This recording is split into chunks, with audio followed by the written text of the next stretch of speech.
Welcome to the Raising Values podcast, where the traditional family talks. You can find us on iTunes, Stitcher, and Spotify, and be sure to follow us on Facebook and Instagram. You can support the Raising Values podcast through Patreon. Phil and Gillian are behind the mic, and we hope you enjoy the show.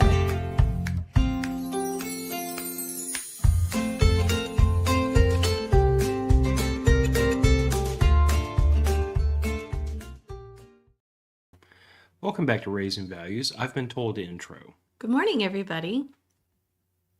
Come on. We're going to look back for the last 5 or 6 episodes, and I'm going to prove to you that I usually intro. Well, welcome to Raising Values podcast. This episode, well, you know what? We haven't met. It's meeting. It's been 2 weeks. Welcome to our meeting. We didn't go on last week because of Phoebe and Andrew's wedding. And I have to be completely honest. It was nice to have a break and not have to think about show topics and what are we going to talk about and things like that. It's been a really hard 2 weeks at the Rabalais house.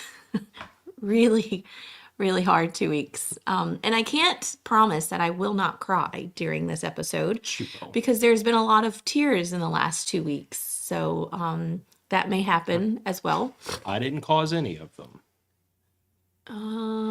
No, I don't think you did. But it would be really easy to just blame you for that. I'm a husband. That's what I'm here for. It was in that fine print at the bottom of that contract you signed. Did you read the back of the contract where the whole thing was small print for you? Oh, I think I may have spilled something on the back. Null and void. The whole thing. The whole thing. Okay, get out. Your side. No, well, no lie. I don't know why Facebook is acting up, so I'm sorry about that. Some people are getting to see it and some people aren't. Stuart, you said that there's no live on Facebook, but then we have comments come through on Facebook, and so I'm not quite sure what's going on with Facebook. Maybe they just hate us. Maybe we've said something to rile up the blue hairs. The blue hairs. Is it blue hair? Oh, yes. I know what you're saying. Okay. Over there in Facebook land. Oh, well. We've been zuckered. We had the same thing last, I think, 2 weeks ago. 2 weeks ago. We had a couple people said they couldn't find us on Facebook, but then I was able to find us on Facebook. So I don't.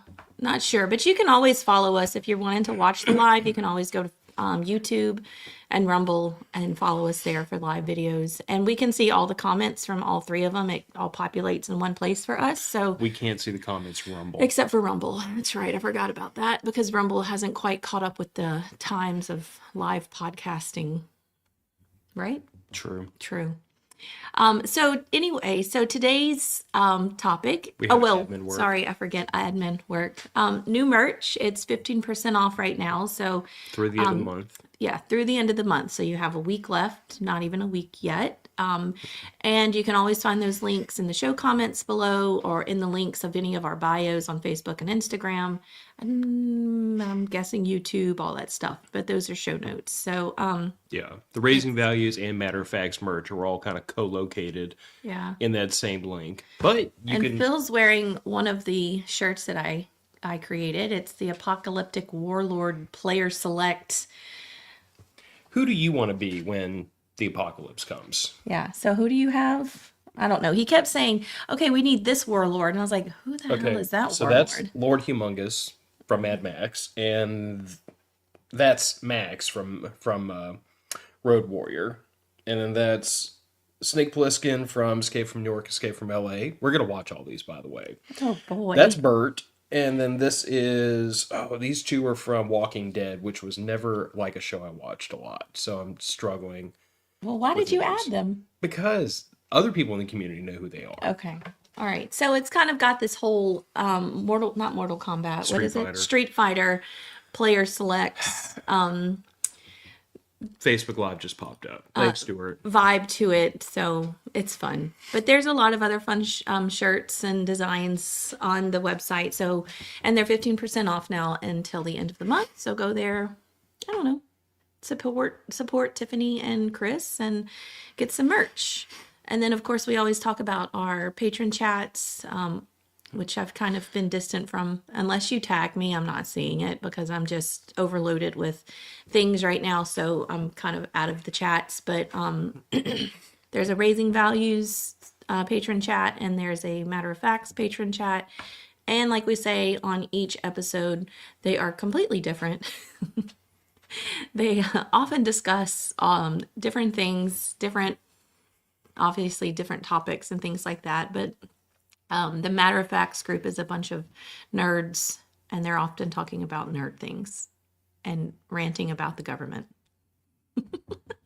All well and balanced, in my opinion. All fun and games on the Matter of Facts one, but there is a Raising Values one, which is good too. A little bit more quiet and subdued, very demure. So, topic. So the topic, thankful. Of course, we did a thankful topic because Thanksgiving is this week, and we won't talk to you guys until after Thanksgiving, when it is full-blown Christmas season. So we'll switch over to something like that. I don't know. But thankful. I was kind of hoping that Phil would put some banners in so I could not have to go off of my brain that is not at full capacity. You should fire your producer. I'm also on Thanksgiving break. So the fact that I am out of my pajamas before 10 o'clock is, y'all, I'm doing pretty good. You are welcome. Anyway, this is like the most stereotypical Thanksgiving I know, that's what I was gonna say too. Topic you can do, but honestly, like, what I put in the show notes to kind of prime the conversation is like what I personally reflect on in moments like this is I reflect on like the blessings that I've had in my life, because I think that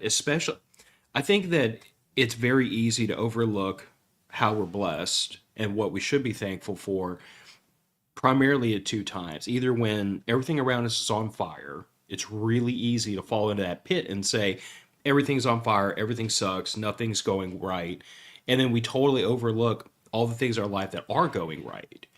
And it's also equally possible and likely that we forget to be thankful when we're being blessed. In other words, like when everything's going smooth, you start to focus on the next thing you want to go well, instead of I have all these things in front of me that are enriching me. Does that make sense? Mm-hmm. What's going on in the comments? Well, it seems like the Matter of Fact's patron signal chat has entered the comment section of the YouTube chat. I am not singing anything Alanis Morissette. Period. End discussion. Isn't it ironic? Anyway, I blame you, Kyle. No, I totally agree with that. I think it's always easier to get caught up in the good things that are happening and forget to be thankful for, even being thankful for the hard times, as hard as that is to say, and living through some really hard times right now. There are a good handful of things that we can be thankful for, and the way things have turned out in the last 2 weeks, and options that were overlooked that really needed to be overlooked, and new eyes set into this whole situation. Thank you. I couldn't think of a word. A debacle kept coming up in my head, which is very much another a great adjective for this whole thing. But yeah, it's really easy to get caught up in the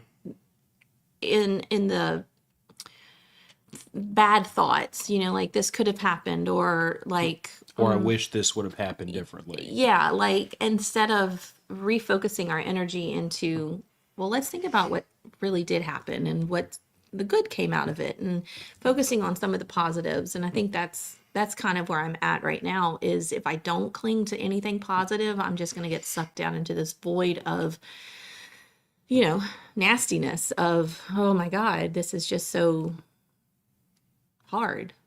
So if I can offer something extraordinarily eye-rolling to a lot of people, especially when they're going through a hard time, but it's something I try to like remind myself of, is I often tell people, like, you don't get to control 100% of the world around you, but you are in 100% control of how you see the world around you. Mm-hmm. So it's one of those situations where, like, there are some people that are just negative by default. Right. Everything sucks. Everything's going against them. No one likes them. I'll just go eat mud. Worms. Worms, sorry, Mud. worms. But then my point of view is like, yeah, there's hardships in our lives right now, and there are upsides to those hardships. To be perfectly honest, like sometimes that old corny saying of how like steel gets sharper when you put it in the fire, it's true. Sometimes the things that befall us that are weighing heavily on us end up making us stronger, bringing families closer together. They wind up reminding us what's truly important, because we're forced to fall back to that idea that like these things are all going poorly, but these things that are going well are more important than those things. Does that make sense? Yeah, it makes sense, but I think it's also important to say that it's okay to feel like you're so done with being in the fire and being heated to be sharpened. Oh Like I am yes. so tired of being in the furnace at this point. Wanting to throw my cell phone in the tub and or water or whatever, and then run away to an deserted island that no one knows where I'm at, kind of thing. Um, well, I mean, you and Piper can come, but Thank you. everyone else can stay wherever they're at. Yeah, it's okay to feel like you're overwhelmed with everything and you need a break, even when there are good things happening. Mm-hmm. Does that make sense? No, it makes perfect sense. Okay. So, oh, there's all kinds of talk in the, we're talking about Old Bay turkeys and Thanksgiving dinners, and It's quite an eclectic chat today. there Thank y'all is, for that. so, I mean, y'all keep chatting, that's fine, but if you see me laughing, it's because what y'all are putting in the chats. Yeah, Kyle, I saw your comment that you're thankful that you get to keep your foot. And that's great. I mean, it's kind of ironic that the two of us have that in common, different injuries, but we both have our feet still. So I'm glad for that. That is something that we talk about in the chat. So, I do remember years and years ago, there was a moment where like the pain in your leg was had kind of overwhelmed you emotionally, and you were very upset about why did this happen? Why didn't they just cut it off? Why didn't things turn out differently? And at that moment, I gently pointed out to you, I'm like, but you didn't die, and the accident you had could have very easily killed you. mhm. If there hadn't been an ambulance as close as it was, you would have bled out on the side of the road. So you didn't I die. don't remember there being a lot of blood, but okay.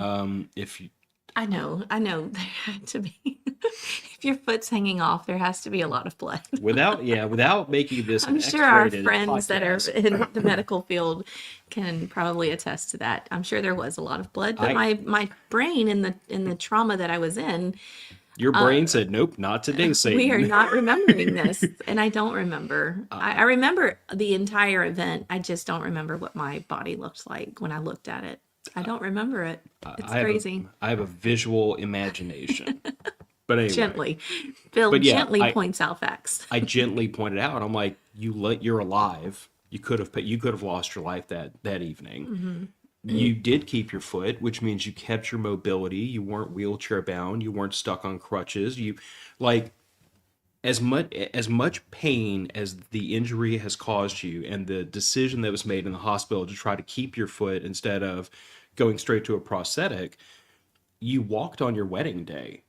You chased your kid around when she was a toddler. Like, I guess from my point of view, it's kind of the same conversation I have with other combat veterans who, a multitude of us have some kind of injuries. It's joints, it's back, it's everything, because we're not nice to our bodies when we're younger, and we think we're bulletproof, and then when we get to about 40, our bodies start to remind us about all the stupid things we did. Hmm. But I always point out to all of them, I'm like, I will always have a very hard time feeling sorry for myself when my knee or my hip are acting up or my back is hurting, because I know people who didn't get to see their kids grow up.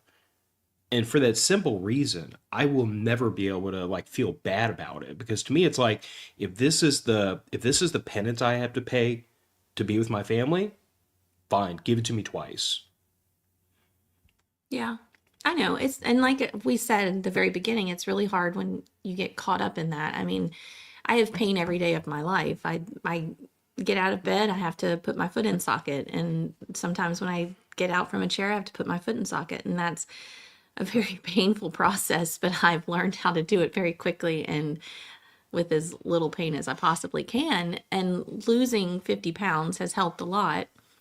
I'm always reminded when the temperature drops below Ooh. 70 how much of an injury I still have, and that it will never get any better. I mean, I can limp it along. I know that was a good one. But yeah, I woke up this morning hobbling out of the bedroom because the cold just hurts. And it's so funny too. I know this kind of off topic, but every time we go on hikes, especially up in the northern parts of the country, and there's nice cold springs that we have to cross Oh, through, those are I bad. always think oh, this will be great. I'm gonna dip my foot in this cold water, take out some of the swelling. And that is the worst thing I can do for myself. It hurts so bad. I can't walk afterwards. I am in so much pain for the rest of the hike. It's like, God, I am so stupid. And then I'm at school this week, and so our playground is kind of on this open field, like our where our soccer field is. And when the wind is blowing, and I'm not wearing long socks up to like past my ankle at least, and it's cold, I have to remind myself to wear long socks because I have old lady ankles. But yeah, it's those little things that I have to remind myself. Well, you're walking out to recess duty and you're walking to your classroom and you go for walks in the afternoon and all that stuff. But it's easy, and it's okay to get caught in this the sadness of the situations that are happening in your life. And it's okay to process those things with tears and feeling sorry for yourself. And, I always go to memes. There's a meme that I have it saved in my phone. And it's from years and years ago. And I send it to my sisters every now and then. And I pull it up every now and then. And it says, you have 5 minutes to be sad for yourself. And then it's time to be gangster. Like, be sad for yourself for a little bit and then like get up off your ass and then do the damn thing. Like, do whatever you need to do for the day. Find something to find joy in. And so, it's just permission to feel sorry for yourself for a minute. It's okay to do that. You have to process your emotions that way. And I'm a crier, so I cry a lot. And when I get overwhelmed, I mean, even just talking about crying a lot makes me want to cry. And when I get overwhelmed with different situations, I cry. And I think when we first started dating, that scared the hell out of you that I cried so much. Well, I mean, bearing in mind that you and I are very, very much opposites emotionally, like, usually I get really quiet before I get to that point of like, like visibly breaking down. You know what I'm Hmm. saying? Like, everyone's heard the saying, like, beware the quiet kid. I was the quiet kid. So Hmm. when Phil gets quiet, it either means I am totally overwhelmed, I'm in my head thinking about something, which happens sometimes, or like I am about this close to just telling somebody about themselves, and I'm trying to talk myself off that ledge. What do I you do was during laughing that? at Olivia's comment, when you hobble on the cold days, just embrace your inner penguin. That's true. I could do that. Hmm. And then Joe's comment says, just wait till you get older and the arthritis sets in. So when I had my wreck, the entire right side of my body was crushed in the car accident, and my leg was broken in 23 spots from middle of my shin and my down to my heel, where my heel was cracked in half, and then my right arm was crushed in, I don't know, 11 places, maybe, I don't know, pins, needles, not needles, pins and screws and plates, and I've seen some of the hardware. the hardware was out of this world. I literally had to carry a car to go through metal detectors. um, there, I I have had arthritis and osteoporosis since I was 19.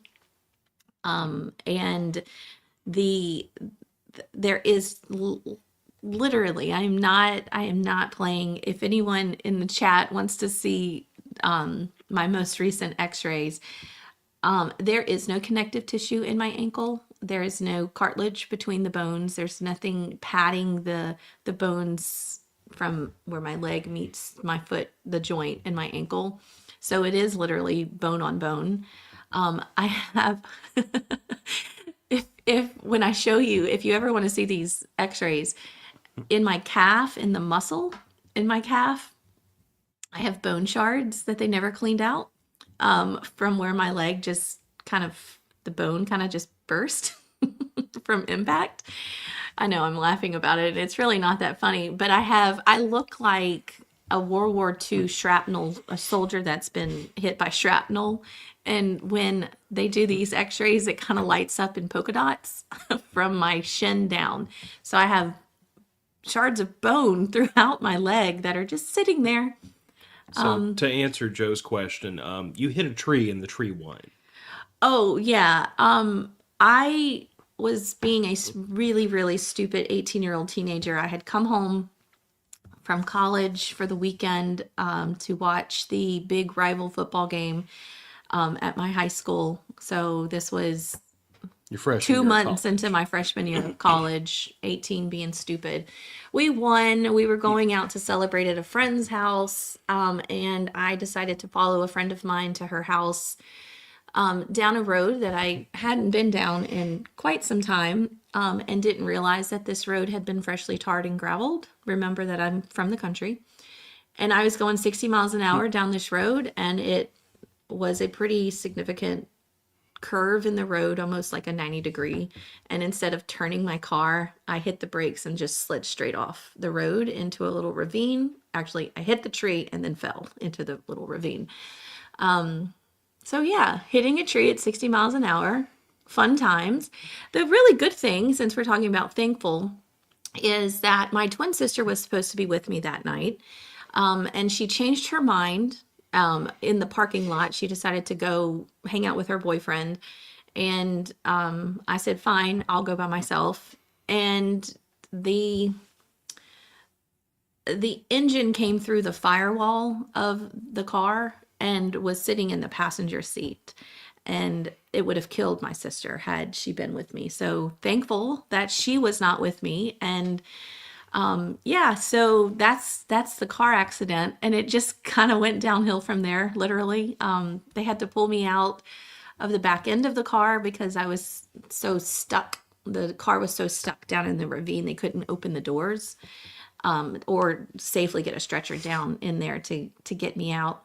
And I remember, and I've always laughed about this. My friend stopped behind me. This was before cell phones. My friend stopped behind me and she said, "Are you okay?" And I remember that my arm crunched when I went to take my seatbelt off. And I was like, damn it, I broke my arm. I wrecked the car. Mom and Dad are going to kill me. And I remember yelling out the window that I broke my arm. I said, please call 911. Well, the police called 911 meant you're going to have to travel a mile up the road to the nearest house to bang on the door at 10:30 at night, to ask them to use the phone to call 911, which she did. And finally, they got out there. I can laugh about it now. I laughed about it after it happened. Anyway, they get me on the stretcher, and remember, I'm on a hill. And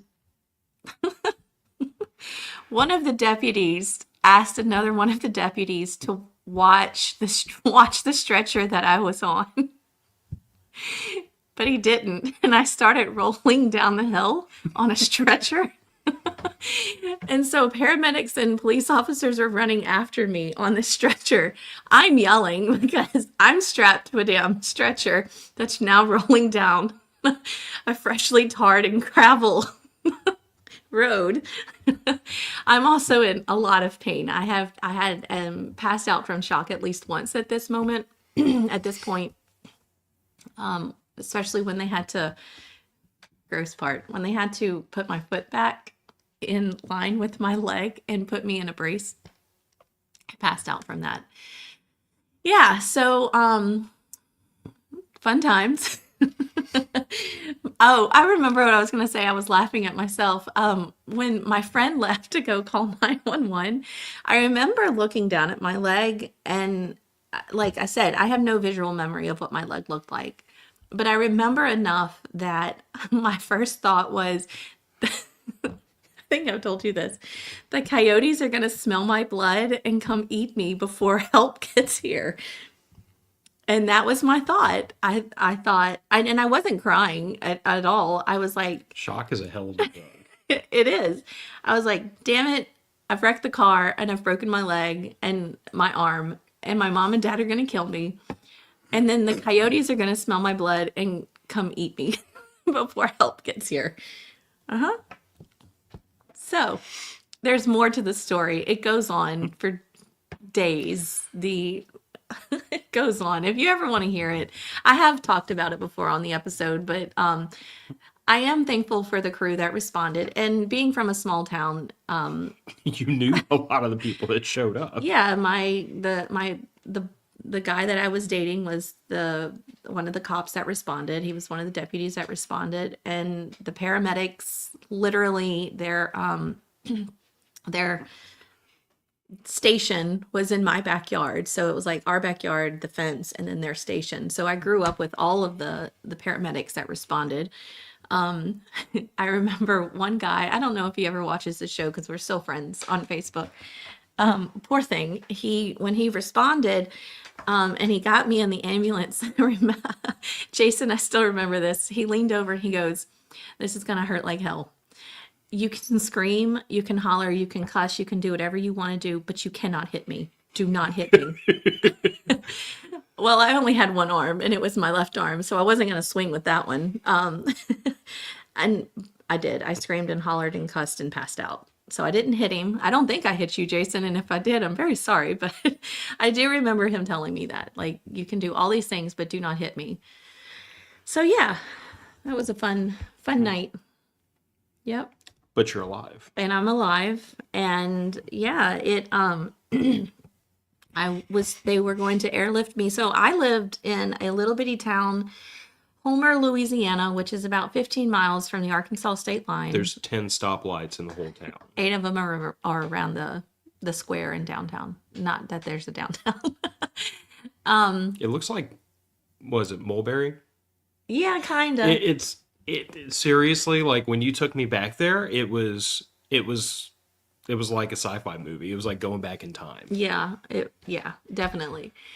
And when I got to the hospital, I still hadn't cried yet. I was still very much, talking and thinking how much I was going to be killed. This was, the least of my concerns because my parents were going to kill me for wrecking the car. And I remember getting in there, and my 6th grade English teacher was my nurse. My 6th grade English teacher from Mount Olive Christian School was my nurse. And here I am making up cuss words. I mean, I don't know why I was cussing so bad, but anyway, I was cussing and, saying and doing whatever. Not that I could move much, but still couldn't have any kind of pain relief or anything like that because I was complaining of stomach pain, and they thought I had ruptured my spleen. So I had to go in for x-rays and CAT scans and all that. And for some reason I couldn't have pain medicine. I don't know. Probably because Our medic friends could probably tell me why. Fear of internal bleeding and opiates can depress the heart rate. There are valid reasons for that. Yeah. So my boyfriend deputy at the time excused himself from the case, which meant that state police had to come in. And I remember, I really want to find this police officer one day. It's been 22 years since my wreck. Probably retired by now. Probably retired by now. But I remember him coming in and reading me, like, the citations that he had to write me. I got charged with failure to maintain and something something to do with harm, with a Reckless driving. maybe reckless driving. I remember it being something like intent to do harm or something like that. Maybe not intent to do harm, but something to do with using my car. I don't know. I was charged with some bogus something. Anyway, tickets got fixed, so I didn't have to go to court for that. I was, however, sued by the landowners who owned the tree that had to be cut down.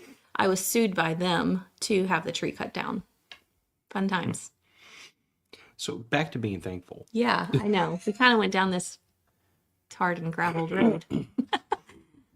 But I guess that's that's kind of always my perspective on being thankful is like I use being thankful as an anchor to try to maintain a positive worldview on what's going on around me. Because like, when I was in Iraq and during Hurricane Katrina and at various times throughout our life together, like sometimes life's just hard. I don't want to say life sucks, but life's hard. There's a lot of things coming at you. A lot of it sucks. And I try to use being thankful as my anchor point so that I don't allow myself to fall into that pit that you were talking about earlier, where it's like despair and negativity and depression. And I try to look at the other way. Of to keep myself from going into that pit, I find an anchor point and tie off to it. And I say, I cannot go any lower than this because I'm focusing on this thing that is going well. And like for me, because I know at some point you want to talk about like things we were thankful for, like physical things and, but like for me, probably as a result of, because like I'm not a very materialistic person, you know what I'm saying? And for me, like I only value things, material things, if they enable me to do something that means something to me. Like everything's a means to an end. So like the only physical thing I could really come up with last night as I was thinking about this that I'm thankful for is this home. And it's not even the house for the That's sake the of... only thing you could come up with? Well, but here's my thing. It's not the house for the sake of the house. It's the house because like this is the home. This is where my family is. This is a place of peace for us. This is a place of comfort. This is our refuge from the world. And we talk about this a lot. Like when we get home from work and school and all that stuff, and we're all sitting in the living room watching TV or whatever, or maybe we're not watching TV. Maybe we're all sitting together and maybe we're all on our phones and doing whatever, but we're comfortable and it's quiet and it's safe. And yeah, we actually bring that up a lot in this house of how peaceful and calming, not just like the physical house of it, but the house that we've built. The difference between a house and a home. Sweet Kyle. He's thankful for finding us and becoming family. He'll regret that decision one day. I mean... I guess if you haven't, regretted that decision of finding us and becoming a family with us, then maybe you're good. Maybe we're good. No, we are. I am very grateful and thankful for the family that we have created with our podcasts, and being able to see them, not regularly, but at least once a year we get together and see each other and hang out. And, we're constantly talking on the chats, and sometimes we have our friends come on the podcast. I look forward to our yearly patron camping trip more than I do a lot of just our regular trips that we take as a family, just because we get to be with this other group of people that we have come in contact with and become family with. I love it. I'm very thankful for that. I'm very thankful for the community that we have built through these podcasts. Keep going. Oh, we're not famous celebrities. No. We're not. Kyle, only to you. We're only celebrities to you. No.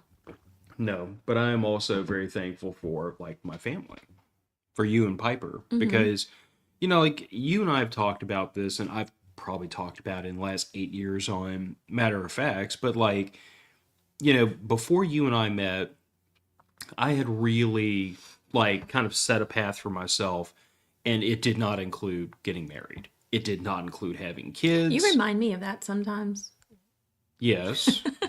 only to say that like you and I are together because I want to be with you, not because like I need somebody in my life.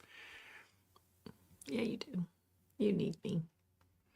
I mean, to me though, that is like one of the hallmarks of marriage is that it's the other half yourself you were missing that you may not have realized you were missing. But my point is like I had come to the conclusion after multiple failed relationships and after years of getting burned and lied to and manipulated by, ex-girlfriends that I was like, okay, I'm done. I'm done. I'm done with the female gender.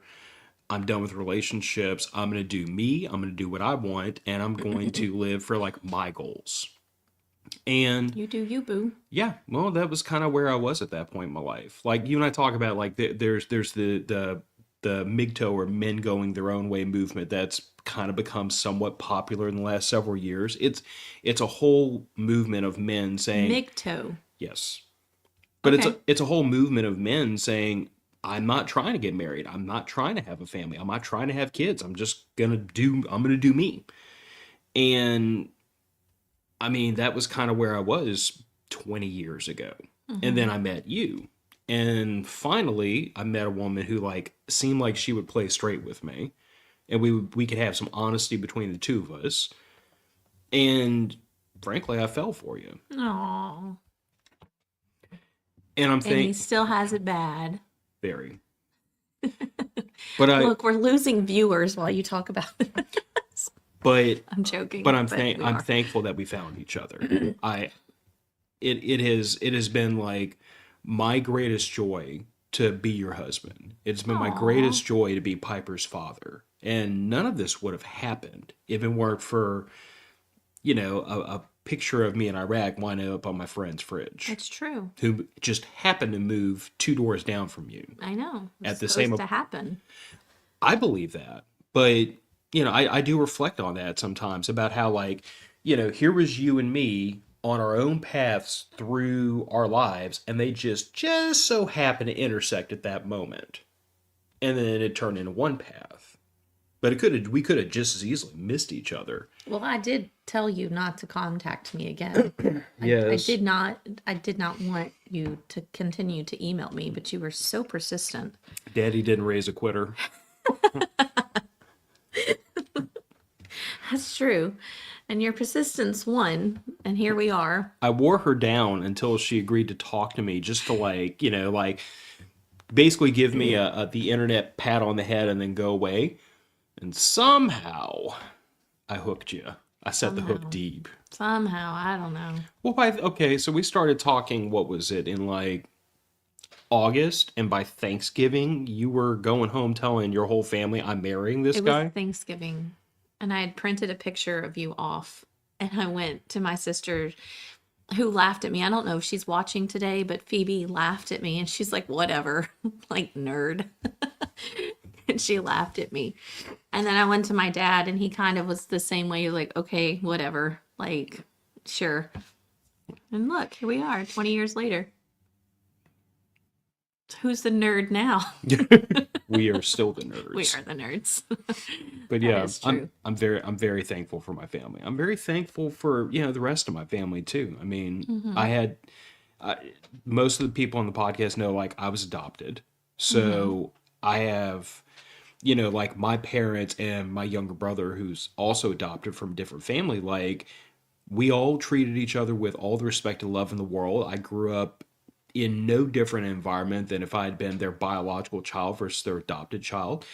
They taught me everything I needed to go out of the world and wrestle it down and make it mine. They taught me everything I needed as far as like how to be a man, how to be a husband, how to be a father, what to look for in the woman that was going to raise my kids. Like, like you've joked on more than one occasion about how I was always the old man in the relationship. But I kind of feel like it's because I was raised by very old school traditional people. And when I came into this relationship, I already had a very concrete formed idea of like, this is who I'm going to be as husband and father. That's not negotiable. This is it. This is the model that works. And I already had a very concrete idea of what I was looking for in you if we were going to have children together. And it worked, obviously. I think we have a very great family, but like I'm always very quick to give that thanks back to the people who taught me how to make this happen. Because if it weren't for them, I would have no model. Or if I'd come from like a broken home, or if I had come from a family that didn't take the time to set that example, I would have no idea like how to try to make this work. And this is not me sucking up or any way. I She's sucking am up. very thankful for the Rabalais family, for your mom and dad, and even your brother. Even though the first time I met him, I had to slap him in the back of the head. They have fought like big sister, little brother since literally the first time they met. Pretty much true. Pretty true. No, but your family offered something that I did not have growing up, which was peace. Um, and it was kind of joked about. I think sometimes we still laugh about it, but anytime we go to your mom and dad's house, I always end up taking a nap. I always end up taking a nap. And it's not because somebody had said, I don't remember which one it was. It was my dad. He thought you were doing it because they were so boring. Boring. And that's not it at all. It's just because the same feeling that I get at this house that we've built with the peace and just the connection of people and all that stuff is the same thing that I get at your parents' house. You know, there's no screaming and hollering, there's no fighting, there's no throwing things, there's just peace, you know. And stability. Yeah, and stability. Which again, to me, it's one of those things that like it depends on how you view it. Because I do remember a time when you, at least to me, lamented like I was a homebody and I wasn't like a partier and I wasn't as outgoing as you were. But on the flip side of that, there's stability. Like yes, I am the homebody. I am the person who'd rather just have like a couple of friends. Like we go through this every time you arrange a party for like a birthday or something with me, and you're always like, "What do you want to do?" And I'm like, "I really just kind of want to be at home with like a couple of close friends." Yeah, I can't. Because I still, 20 years later, cannot wrap my head around the fact that Phil never wants a birthday party and he doesn't want anything for Christmas and he doesn't want anything for his birthday. Don't you dare. Don't you dare say that out loud. We are moving on from this topic. Anyway, I can't think of what I was going to say because I heard Phil's comment in his head so loud that it drowned out everything else. And we have to move on because people are going to wonder what the hell they're doing and talking about. Stop. You're being ridiculous. the look on your face, I wish I had a picture of. That was amazing. Well, maybe you can go get a screen grab from I probably live. can actually, because it was like I felt my soul jump a little bit. I knew exactly what you were thinking. But in any case, you know, it really is just I am look at Joe's comment while I finish my comment. I am thankful for my family too. Even through all the hard crap that we've gone through and still growing through. Although right now there are a couple people I just want to strangle. You want to strangle me half the time and I'm still here. Right now I'm counting in my head who I want to strangle. Throat punch. That's what I kept saying yesterday. It was I'm going to throat punch people. She was handing him out like Tic Tacs yesterday. Yeah, yesterday was a hard day. But anyway, even through all the turmoil and the instability and the craziness of my family, somehow I keep finding reasons to include them in my life. I know, it's weird. Have it. Yeah, well, it is who I am. But you know, I do have a lot that I'm thankful for, and I try not to get bogged down by the bad things that are happening or the unfortunate things or the uncomfortable things or whatever. I try to continue to look to the good because that's not the energy that I want in my life, and that's not the energy that I want to keep in my body. And you know, I have to have the ability to control that, and I do have the ability to control that and think about more positive things and, you know, looking at the good things. So I am every Thanksgiving, it's ingrained in us since we were kids in school to think about the things you're thankful for. And I don't think that people go into the Thanksgiving week or season or day not thinking about those things that they're thankful for. I do think sometimes it's hard for people to concentrate on those things or even reflect on them in just like a little thought of having something to be thankful for. But we all have stuff that we're thankful for. Yeah. I was just thinking about your experience last night. How did I know that that was going through your head? How I knew that. you gave someone something to be thankful for. I don't know if you even want to get Yeah. into it. So last night, You have to tell the whole story. Okay, I have to tell the whole story because the weirdness of the whole thing started with a craving. So I am a stress eater. I always have been, and I'm trying to not be a stress eater. But last night, all I wanted was a cup of coffee and a Totino's pizza because I haven't had a Totino's pizza in a really long time. It was a very stressful day, dealing with family and all that stuff. And point of order, when you and I were first married, money was so crazy tight with the two of us that like there was no ordering out pizza. So we always used to get like a stack of the Tino's pizzas for $1.50 each and keep those in the freezer, and that was pizza night for us. right. So I put things in my coffee, vitamin stuff, whatever. And I was out, so I had to go to CVS and pick that up. Well, I looked and they didn't have Totino's pizza. So I decided, well, I had two thoughts. You really don't need a Totino's pizza. There's nothing food value, nutritious, nothing in there. This is just totally Junk food. a junk food craving. You really don't need it. And I was like, screw that. I'm going to Dollar General and getting a Totino's pizza. So I did. So I went down the street and only thing, I don't even have a cart. It's just one pepperoni Totino's pizza. Look, whoever got me for the Christmas Santa thing, please don't send me a Totino's pizza. Well, there'd be no way to keep them frozen, first of all. That's okay. It's not even food. So if it unfreezes, it's not going to go bad. That's concerning. True, though. It's not even real cheese. The cheese doesn't even melt. Oh, that's heartbreaking. I ate it. And you put that in your body. I ate it. Anyway, so I'm in line and the line is like really long and it's 7:30 at night and they've opened up the second register and there's obviously something happening at one of the registers. This old lady is bent over the counter and she's on the phone with customer service, it sounds like. And the girl behind the counter is helping her as much as I guess she can. And it's on speaker and she's trying to listen into what they're saying. And well, what they're doing is trying to get her balance on her food stamps. Little old lady. Okay. I'm talking like reminds me of my mom, little old lady. And she come to find out she only has $2 on her food stamps. And she was very upset because she couldn't hear on the phone when her food stamps were going to be put back in.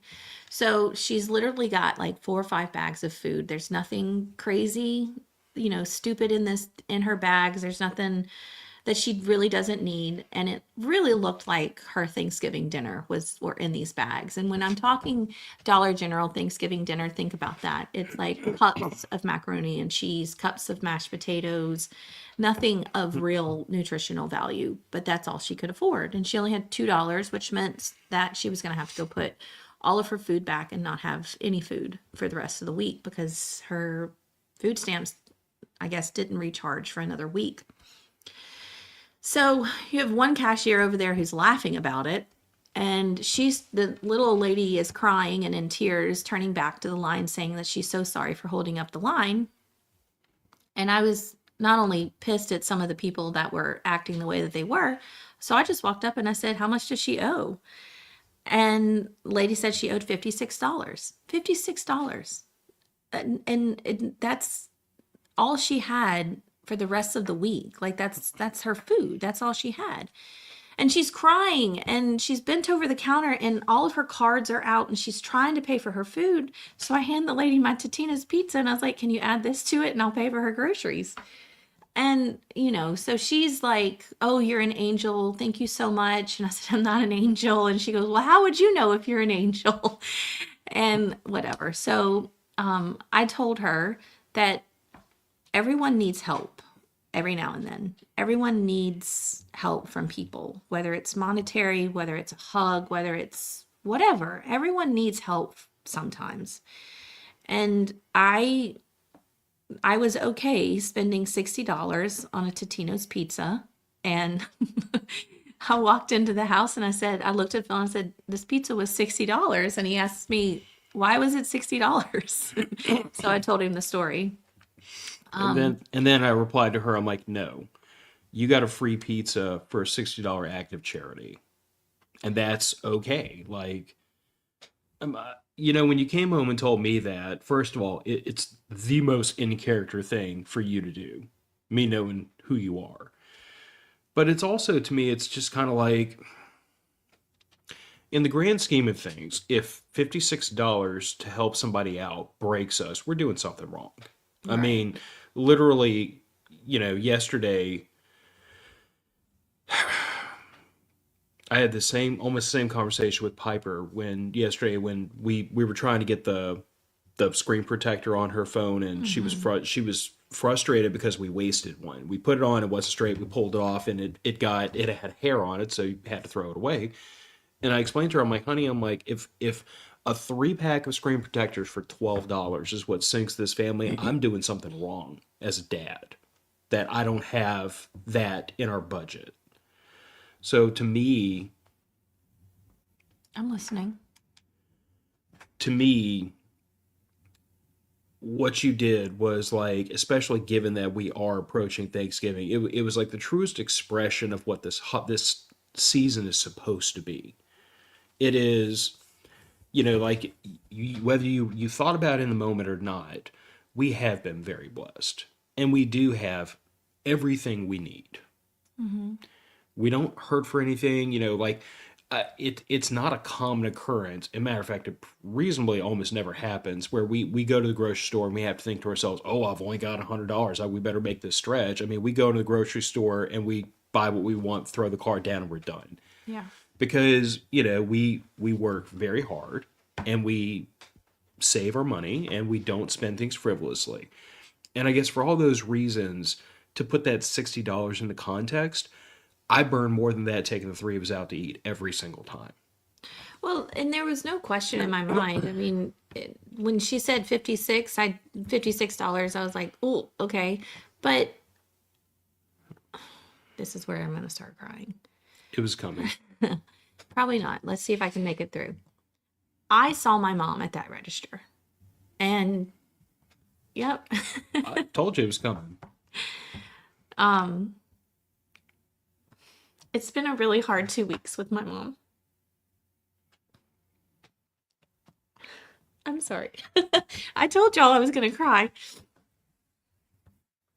And I was so pissed at this cashier, and it was on the other side, who was laughing at this old lady who had $2 in her account and couldn't get her groceries and didn't know, like, she was listening to see when it was going to be, when her food stamps were going to be replenished. And she got super upset because she couldn't hear it, and now she had to call again and listen again. And she was already embarrassed because she didn't have the money to pay for her food, and people were being ugly. And what my mom is going through right now, I could see that happening to her. And I would hope that somebody would have stepped out of line and helped her. And so everything that we've been going through in the last 2 weeks, I've had a lot of people reach out, and I've had a lot of people not reach out. And it's been hard because you're constantly being judged by the decisions you make. And really, I just need somebody, and I have had this, I just need somebody to say, you're doing a pretty good job for a 40-year-old woman who's never had to deal with this kind of stuff and the decisions that you have to make. And that woman just needed a hug and to know that somebody had her back and not be laughed at. And I just, like I said, I just saw my mom, and I was hoping that if that is ever her, which it has been her in the past, that somebody would just find it in their heart to help this old lady who's confused and embarrassed and sad and crying. She was crying. And nobody wanted to help. Nobody. They wanted her to unpack her bags and put everything back. I was like, absolutely not. Why are we doing this? Not only is it Thanksgiving, why are we doing this to this old lady? There was no thought in my mind about, I didn't care at that point how much it was. If she had told me it was $100, I would have said, put my pizza on it, please. Put my $1.50 pizza on the tab and let me pay for this woman's groceries. So when I gave her a hug, and she just kept thanking me and crying and thanking me. And I gave her a hug and I said, you know what? And I said this to her a couple of times. I said, everyone needs help. I said, you need your groceries, don't you? And she said, I do. I need my groceries. And I said, then don't worry. Don't worry about this. This is on me. And I said, happy Thanksgiving. And she said, you know, this is my favorite holiday. And I was like, well, good. Maybe this is even more, you know, whatever for it to be your favorite holiday. Anyway, that's my story. My Totino's, my $60 Totino's pizza. It was awful. By the way, it was awful. You ate it like you'd been starving for a week. I did. I ate it like, I don't know. Totino's, y'all know, you've eaten Totino's pizza before. But anyway. I'm pretty sure I'm still digesting a Totino's pizza 20 years later. Probably. I'm telling you that I put it in the microwave for almost 2 minutes and the cheese did not melt. It is not real food, but it was really good. But you were jonesing for one. I'm sorry for making everyone cry. I contend, and we probably about time to wrap this up, but like I contend, as I said last night, that Totino's pizza, something called you. And it wasn't your stomach, but something called you to be my hormones. Something called you to be at that Dollar General at that time. Oh, absolutely. Gone, things happen like that for reasons. You could have gone earlier in the afternoon. We were sitting around, fooling around most of the afternoon. I kind of leaned on you right about that time for no reason. I was like, it's getting kind of. It was 7:15 in the evening, and I was like, it's getting kind of late. You should probably go out and get that done. And if you had not gone to that Dollar General to get that Totino's in that exact window of time, you would have missed her. Mm-hmm. I don't even know her name. I didn't. And that, you see those things on YouTube all the time. All these people that are recording themselves, giving a lot of money away or doing this or that. But I didn't want all of that. I gave her a hug and told her happy Thanksgiving, and she told me that it was her favorite one, and I said, well, good, I hope you enjoy your Thanksgiving. And I left. And that was it. I don't know. And then I kind of knew you were going to bring it up on the podcast today, but that's fine. The topic is being thankful. Yeah. I mean, I'm thankful that $60 didn't break the bank for me and that I could help her. And she's thankful that you decided to. Yeah. So I guess to just kind of tie all this up, to me, being thankful has two sides to it. You can be thankful for the blessings in your life, and you can also be the blessing somebody else is thankful for. Mm-hmm. We're all misty. You can't cry, and I don't know. Joe said he's crying.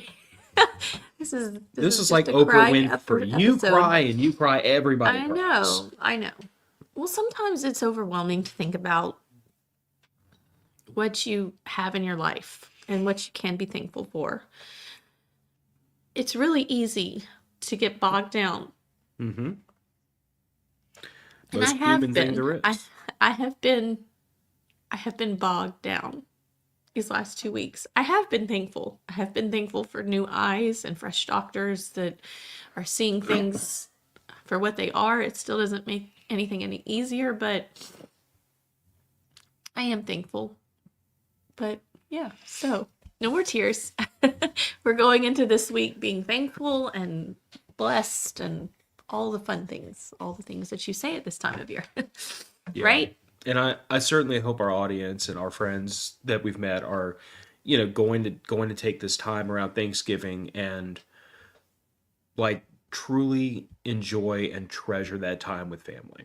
Because the you know the my father told me a long time ago, just one of those things that he tried to put in perspective for teenage Phil, that teenage Phil was too much of a moron to put together, but 40-year-old Phil kind of gets it. But he always told me, he said, the two things they're not making any more of is land and time. And that is why land is always the smartest investment and time is the most precious investment because you don't get any more of it. So I always think to myself, like, how we spend our time is should be our greatest focus, and it's also the greatest tell of what we value. Like if a person spends their time trying to accumulate wealth, they value wealth. And if a person spends their time, like with friends, they value friendship. And I try to spend as much of my time as I'm able with family because this family is what I value the most. So, food for thought. Spend your Thanksgiving and spend that time with the thing that means the most to you. Cheesecake? I'm joking. Okay. All right, Thanks for y'all. that. Well, have a great Thanksgiving. Thank y'all for joining us today. Don't forget to check out the show notes for merch and all that good stuff. And yeah, happy Thanksgiving. Happy See you guys Thanksgiving, later. everyone. Bye.